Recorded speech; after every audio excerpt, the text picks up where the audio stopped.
Okay, Bharat ಅವರೇ ನಿಮಗೆ ಧನ್ಯವಾದಗಳು, ನಿಮ್ಮ ತಂದೆ ತಾಯಿಗೂ ಧನ್ಯವಾದಗಳು.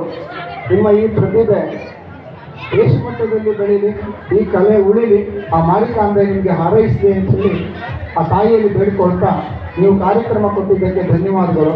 ಮತ್ತು ನೀವು ಕಾರ್ಯಕ್ರಮ ಕೊಡುವಾಗ ಇದು ಸೇವೆಯ ಕಾರ್ಯಕ್ರಮ ಅಂತ ಹೇಳಿದ್ರಿ, ಅದು ಭಾಳ ಸಂತೋಷ ಆಯಿತು ನಮಗೆ. ದೇವಿ ನಿಮಗೆ ಆಶೀರ್ವಾದ ಮಾಡ್ತಾಳೆ. ಇದು ನಮ್ಮ ಕಿರು ಕಾಣಿಕೆ, ಕಿರು ಗೌರವವನ್ನು ಕೊಟ್ಟಿದ್ದೇವೆ. ಧನ್ಯವಾದಗಳು ನಿಮಗೆ.